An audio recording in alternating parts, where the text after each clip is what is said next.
We had a slight weather delay, right? So much rain. Freaking rain is ridiculous. All right, hello, welcome back to another 5K tennis discussion. Today is Monday, August the 22nd, 2022. Sorry for a little bit of a delayed start, roughly 15 or so minutes. We had a downpour just a moment ago, and it took our internet service next to zero, right? So tired of this rain, right? There's so many places in the world that need rain, and we can't seem to find an end to it, right? Yep. All right, so it is Monday, and qualifying starts tomorrow for the U.S. Open. We did just hear that Riley Opelka withdrew, thus giving Jack Sock a direct entry. Does anyone particularly care about either move? Were you hoping for Opelka to do big things? Are you hoping Jack Sock does? Not a big fan of either. Thoughts? Not a fan of either. But I was just telling you that Opelka definitely doesn't have Isner's career. Will never have this. At least Isner had a better career, you know. Opelka's getting older and older and older, and nowhere near. He has more of a slightly better career than what's the tall guy that serves? Ivo Karlovic. There you go. Yeah, the big guy, 7-footers, as Opelka is. It's got to be tough on the knees. I think that's why he did pull out, something to do with the knees. It's tough being that tall and having to cover that much ground, even for the basketball players, some of the great tall people. They're all tall, but let's say tall in terms of basketball. Manute Bol, one of those type players. The knees take a toll, believe me. Definitely do. All right, so as usual, we're going to start with people that we think might be dark horses. In other words, people that we think may have a chance to make the second week, may have a chance to make the quarter semis, may even win the whole thing. Those that maybe no one's talking about. We're also going to talk about Cincinnati and how it just ended. We're also going to talk about a lot of things. So we'll get right into it. Don't forget, if you are playing the $700 cash giveaway for the U.S. Open or are wanting to play the fantasy team competitions, we released that video yesterday. The rules are there, and it's really plain and simple. So if you want to play, hey, we'd love to have you compete with us, but check that video out we released yesterday. Okay? All right, so starting out with last year's champions at the U.S. Open, A, Daniil Medvedev, and B, Radicanu. Okay? What are either player's chances of repeating their victory? I think obviously Medvedev has a way better chance of repeating than Emma Raducanu. I mean, I don't think that Medvedev will win it just because I think we all know the history of the U.S. Open. It's the last major. People are tired. This is where the underdog does well. The one we least expect to win does well. I don't think we've had a repeat Grand Slam champion in a long time. You know, this is the one where you kind of see on the trophy a different name every year. You know, maybe someone who won it before and wins it a few years later. But in women, it has been the case for a long time. Until I guess Serena stopped being dominant or had a child. But this is going to be a tough one. I think it's going to be tougher than Clay to predict. I think Medvedev has just as good a chance. He has a good chance. I don't think he'll win. As the likes of maybe even Tsitsipas. I hate to say that. I still don't think Tsitsipas will ever win that major just because of his spastic type playing, his spastic type attitude. He tends to catch fire and then go away a lot in the middle of the same match. He kind of did that against Borna Coric yesterday. You know, I think it was good for Borna to win. I'll go back to my rule again, and I will stick by it. Definitely anytime I see someone win a big tournament or even a small tournament before a slam, I don't pick him. I think he'll do okay, and I won't even pick Tsitsipas just because I'm still seeing the same thing. I think Medvedev has a better chance, but I'm not picking him to win either. And from the girls, definitely not picking Garcia. I mean, this is the highlight of her career, but that's about it. Yes, and a shout out to Caroline, her first Masters 1000 or women's premier, synonymous. Don't forget, though, Caroline Garcia was what, number 4 in the world at some point in time, maybe 2017, 18. Correct me if I'm wrong. Fine player, but there's a lot of fine players. There's a lot of fine players. And again, I mean, didn't we have Indian Wells was a Masters? Didn't we have Ruud? Was it Ruud or was it Casper Ruud or was it Snorri that made the final or won it? So, I mean, it was kind of the same thing. Someone we didn't expect to win a Masters won a Masters. I mean, I think, right, guys? Who was the winner for Indian Wells? I can't remember. Indian Wells earlier in the year? Yeah. I didn't even watch it because of it. That's a good question. Born in George, by the way, we've been doing this show now for 4 years. Long before that, Carla and I would have kind of beef battles. Was it Fritz? Yeah. I like Good for Fritz. Fritz. But didn't he play either Snorri or Rude? I thought he did. But correct me if I'm wrong. About 5 years ago, you and I we wouldn't fight about it, but we would debate about the fact that I thought Borna George was a future top 5 or top 3 player. Everyone laughed, especially Carla.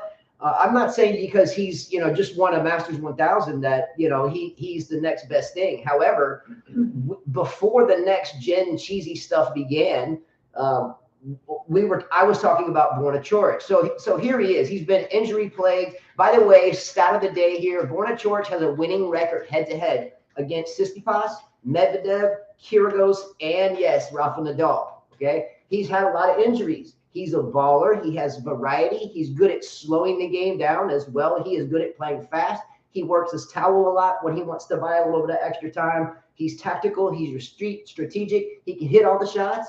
But can he stay healthy? For me, is the only thing that would make or break his U.S. Open. So Gene said Garcia's 3rd master title. Is there a 3rd? Okay, fair enough. Yeah. Again, she will not do well. Forgettable. I think that's the highlight of her career. I'm serious. Never will be close to winning a slam. Yeah. She just doesn't have it. And Petra Kvitova, I didn't really even expect her to make a final. I feel like she's at the end of her career as well. Speaking of end of careers, we were kind of pump fake that Azarenka may retire. I think she tweeted out some announcement yesterday. Well, she says some exciting news. That's why I was like, how exciting can retirement be? I don't know. Yeah. Lest we not forget Emma Radicanu and her Cincinnati Masters or Cincinnati Premier tournament. Everyone was talking about Radicanu is now finding her rhythm after her winning the U.S. Open last year because she beat an aged and very out of shape Serena Williams. Then it was she beat an aged, a recent mother and one who has dealt with a bunch of off-court issues in Victoria Azarenka. Hasn't played much. She hasn't played much. Yeah. So she wins those 2 matches, and here goes the media talking about Emma Raducanu. She's finding her rhythm. What happened when Jessica Pegula showed up? She lost, right? Carla and I, before that Pegula Raducanu match, we indicated if Jessica Pegula is truly a top 10 player, she must win this match against Raducanu, right? And that she did. So my question to you is, Carla, do you feel that Jessica Pegula, being that she's top 10, she's playing in her own backyard, literally. She's top 10 right now.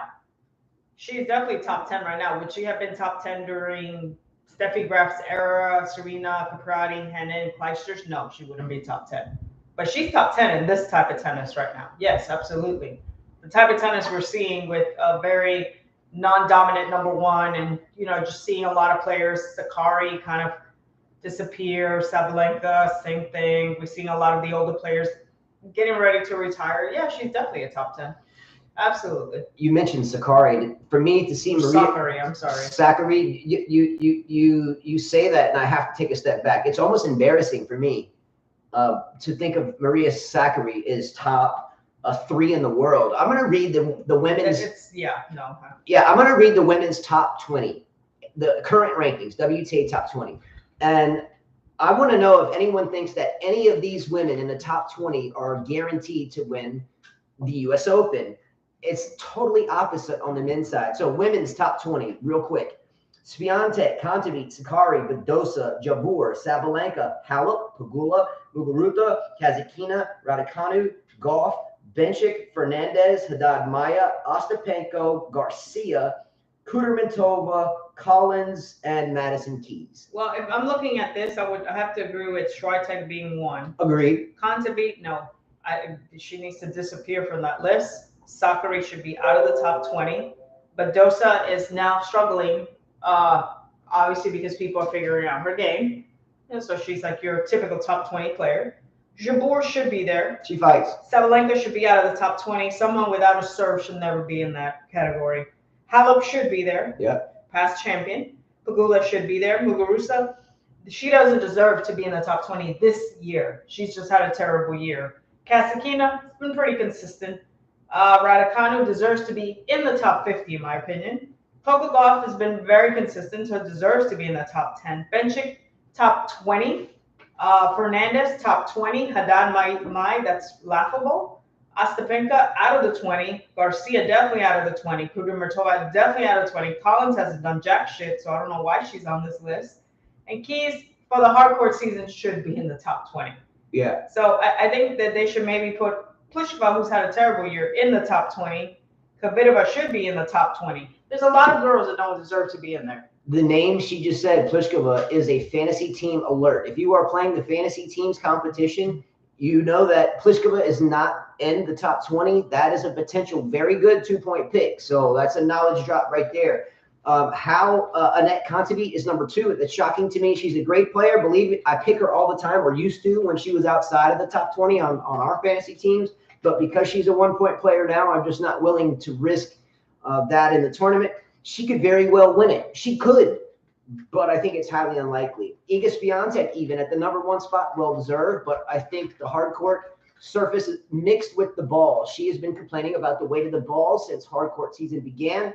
And for me, I feel like it's an excuse. Why? Because there's, 128 other women or 127 other women in the draw, and whoever wins it, I can guarantee you, is not complaining about the ball. So when we start complaining about material things that, yes, A, I know they're important. B, I know that can suit your game or not suit your game. But to be complaining about it constantly is not helping you stay positive on the tennis court. Well, they're not hardcore players. She's not a hardcore player. She, her game gets exposed more. And I mean, that's why. That's why she's complaining. She's not happy. So there you go. We'll see what happens. Does anyone think Iga Swiatek will win the U.S. Open? No. Who would you pick if you had to choose between 2 players, or 3 players? A, Iga Swiatek, B, Simona Halep, or C, Jessica Pegula to win the U.S. Open? Which one would you choose out of the 3? Not saying you think they're going to win it, but which player would you rather? Halep, because you got to go with the experience, right? Yep. Then you would have to put Pegula there. I think Swiatek is beatable anywhere. I'm talking about the U.S. Open any round. Yep. Any round, beatable at any round. I'm just saying. Yeah, I wouldn't pick her on my thing. Yeah, I mean, that it is what it is. Radicanu, again, was praised once again for beating the likes of Serena and Azarenka. Then she met Jessica Pegula. Pegula is dangerous at the U.S. Open if home field advantage really plays a part in a major tournament, or any tournament for that matter. Her father, she's part of that family, obviously, owns the Buffalo Bills and another Buffalo team. I think hockey, maybe. Don't they suck? No, the Bills are they better now? No, the Bills have Jared Allen throwing the ball. He's a good quarterback. Because I remember the '90s, poor Bills. Yeah, can anyone name the I would laugh every time. I'm like, damn, these guys are cursed. Yeah, can anyone name the field goal kicker for the Buffalo Bills that missed multiple opportunities to finally win a Super Bowl for the Buffalo Bills? Wasn't it Steve Norwood? Wasn't it Steve or Scott Norwood or something? Yeah. They had a squad too. Andre Reed was a receiver. They had Bruce Smith, I want to say, on the defense playing linebacker, and they had Thurman Thomas as the running back. Let's go, Bills. Anyway, but if home field plays an advantage, Pegula has picked up an advantage. Yeah. Do you think home field advantage is important in tennis? Sure. Definitely is. I'm sure that when Nadal walks in at the French Open or Roland Garros, he feels the home field advantage, don't you think? Even though he's not from there, it's his. So just like Djokovic going to the Australian, maybe not so within the next few years because he got picked out, but it's like Wimbledon. He feels at home. Now, you just mentioned Djokovic. Djokovic is not on the list to play, which is, to me, criminal. There are no COVID restrictions that are mandatory in the U.S. at this point. Correct me if I'm wrong. I think in certain settings, maybe at like a hospital or something like that, but not at a sporting venue. And he's not allowed to play. I think it goes beyond criminal. I think it goes into political. And I think politics mixed in any sport, especially tennis, because it's a global language, right? I think politics mixed in any sport waters it down and makes it less of a competition and more about who you know and what ism that you believe in, whether you're left, whether you're right, whether you're anti this or pro that. I think it's ridiculous. Does anyone not agree with me that it is absolutely preposterous that Novak Djokovic is not on the schedule to play? It's criminal. Yeah, it is. Right? For what? You have to define this one. Michael Walker says not criminal. It's the law of the land. It has nothing to do with Novak. I get that, but come on, Michael Walker, the COVID restrictions are so light now. Like, for real, if we have people going to basketball games, sitting right next to each other, you don't know if that person is sick. What about that person doesn't want to tell you? What about these football games? I mean, we go to these dances and all the clubbing, and I mean, you go to all these concerts. I don't get how we can make it so strict when in New York, you're like shoulder to shoulder when you're walking or you're going to this US Open. These fans, are they going to ask for are they going to ask them for the card? Do they want to see the card whether you've been vaccinated? Have they made that rule where fans have to walk in, you have to show your card like you're in one of those movies where, you know what I mean? Are they asking them? I mean, like, seriously, are they asking the fans? How do you know? Like, how can they control one man? One man's going to, mess up their whole COVID thing. I don't get it. Yeah. He could be tested. Some of the biggest names in sports. But USS says if you aren't vaccinated, you're not a citizen, you can't enter the country. What about the people that are in here and that are not vaccinated? So they can't be in the USA because they're not vaccinated? I mean, like, seriously. Let me ask you a question. If Novak Djokovic is playing, I get he's not. If Novak Djokovic is playing, does he become your hands down favorite to win it? Novak? Yes. No. Nobody is the US Open again. I disagree. How many has he won? How many has he won? What, US Opens? Yeah. He hasn't dominated. It's not a matter of how many he won. It's a matter that he's the best player in the world. He was supposed to win last year. It didn't happen. And B, it's a matter of revenge for the damn ball lady that couldn't duck the damn. But he could have done that last year, and he didn't. He choked. It is what it is. I mean, he has a good chance, but I don't think he's a shoo-in like he is at the Australian or Wimbledon. Like I said, this is the slam where anything can happen.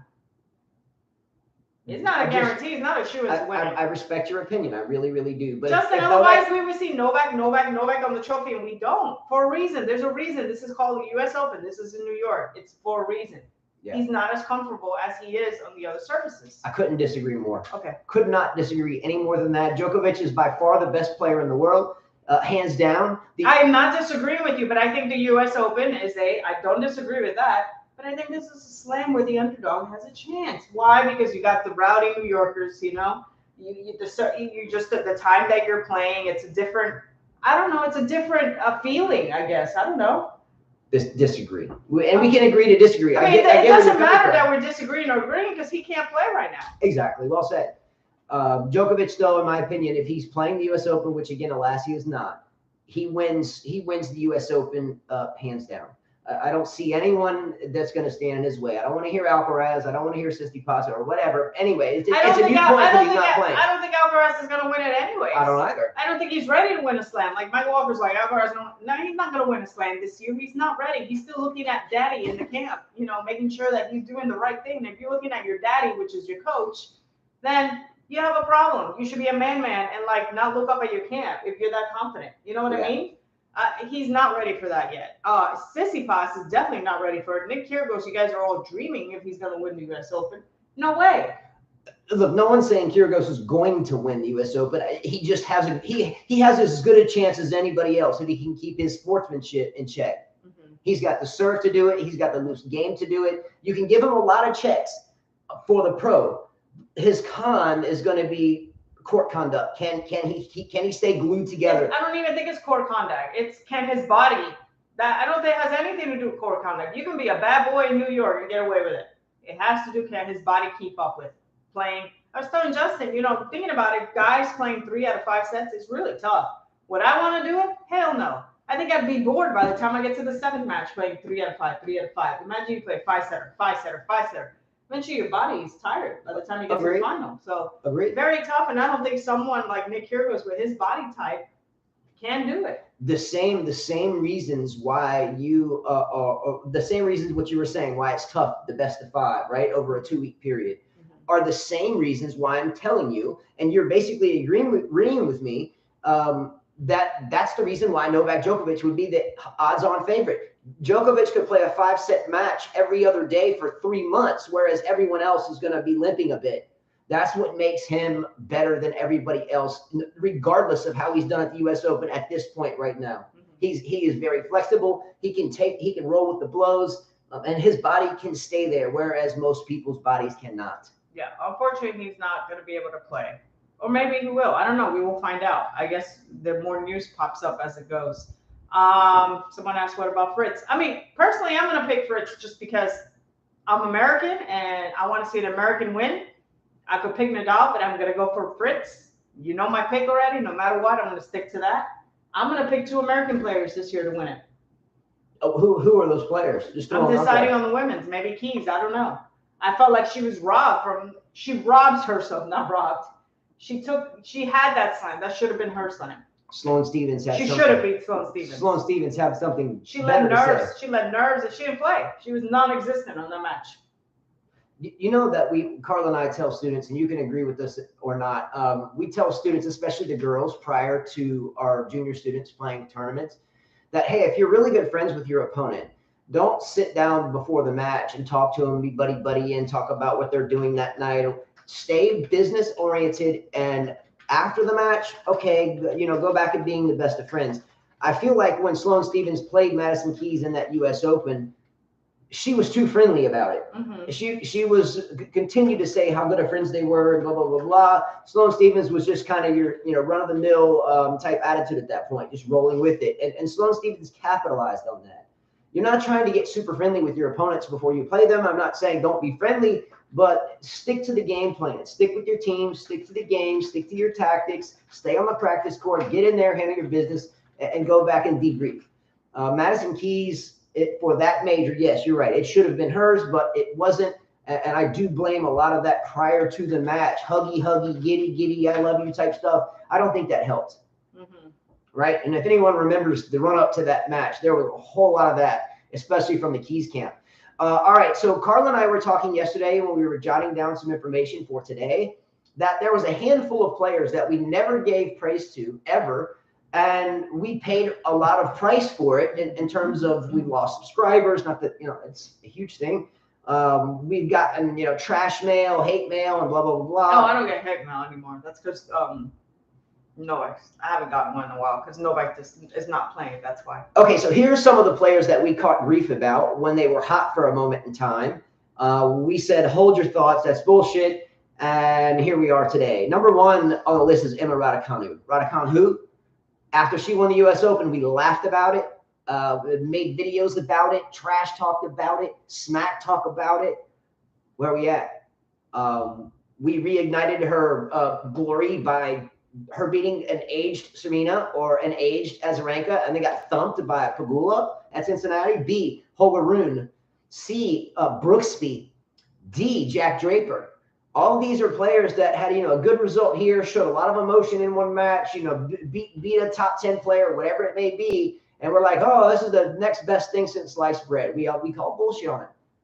Okay. Yeah, Rude's kind of got his karma for telling his mom to get out. And then Radicanu, we got 4 more years of Michael Walker. And then you've got Jack Draper. I've never even jumped on that bandwagon. And then you got Brooksby, which I can't stand. He's American. And he's a dick. Yeah. So, yeah, I've never jumped on that bandwagon. I can't, and I won't. So, okay. Not even Leylah Fernandez I'll jump on because I feel like she's, like every other player so far. Yeah. On the flip side of that, during the same period of time, there were players that I'm not saying we praise, but say, hey, this person, if they keep working, has a shot to be some of the best in the world. Those players, Felix Auger-Aliassime, Yannick Sinner, Amanda Anisimova, Borna Coric, long before we even started having this discussion. Now, Carla was always anti-Coric. I say that, but I think he's a good player. I just didn't see what you were talking about. I'm glad the guy's he's dealt with a lot of injuries. I told you, in order to be the best of the best, you notice someone like Federer hardly had any injuries during his career at the end, but that's okay. Same with Djokovic. Hardly had any injuries. Fair enough. Nadal, the reason he's had many injuries is because of the type of game he plays. And for him, he is blessed that he can play on clay really well and master that. So he's been able to make up for those injuries. Steffi Graf, hardly any injuries. Serena, she had a few accidents here and there and wanted to be a star, celebrity. And had she played those years that she should have played, she would have definitely passed Margaret Court. But if you notice, the best of the best, they have very little injuries. Yeah, very flexible. Yeah. Again, Novak is the epitome of being flexible and letting his body stay loose and maintain a healthy physique. Mhm. He's an expert at that. By the way, during the recent Cincinnati Masters, countless times did I hear Jim Courier quote things like, "It's going to be so fun to watch these players develop." I like Jim Curry. I do too, but I like them. sometimes the hittiness of the match calling is borderline brown nosing to the highest degree. He was talking about during the Felix Auger-Aliassime and Yannick Sinner match that he looked forward to watching both these players develop. We've been watching them develop for years. Okay, not just yesterday. They didn't just jump onto the scene. They've been around. I think it's not going to be a pleasure to watch them develop. I think they should already be developed, and they should start developing a strategy to have winning records and to make it deep into the second week of every major that they play. Right? Because if they don't do it, someone else is going to come along and they're going to do it for them. Fair enough? Ashish, I think we've answered this question a lot. He says, from San Francisco Courier, Todd Martin, who's very boring, Beta Roddick, who had one slam. Why is American tennis in decline as compared to Spain, France, and Italy? Very less players on men's side as favorites. I think a lot of times when I go to tournaments, I feel like I'm kind of watching the same type of player over and over, like they're being coached the same way. And define what you're seeing.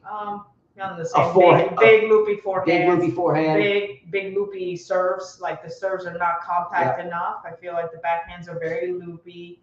No net game, no slice, no touch, no tactics, no patience. Everything is just hit. And some of these coaches they're being coached by are foreigners. So and some of the coaches are actually foreigners teaching the American players, and some of these coaches aren't worth a shit. But they're not worth anything. There's coaches. I won't name names or point fingers, but there are multiple people that consider themselves high, I guess, level coaches, at least especially at the junior level, that teach kids to run and jump and then hit the ball. There are coaches that are teaching aspiring juniors to hit backhand volleys with two hands on the racket. There are coaches that are allowing their students to hold this semi-Western grip on the serve and just tap in the second serve. There are coaches that have no idea how to teach tactics, patience, poise, sportsmanship, conduct, and the list goes on. There are coaches that allow their students to come out and take selfies of one another or of themselves or on the practice court. There are coaches that just yell to make themselves look like they're coaching, but ultimately they're yelling at kids that actually know more about the game that they study than they themselves do. They have feelings. That's a good one. The academies are getting too soft because everybody has feelings now. That's what's the trouble, man. I was telling my husband, I said, I got to be very careful with what I tell parents these days because their feelings get hurt. Yeah. And I'm not trying to hurt feelings.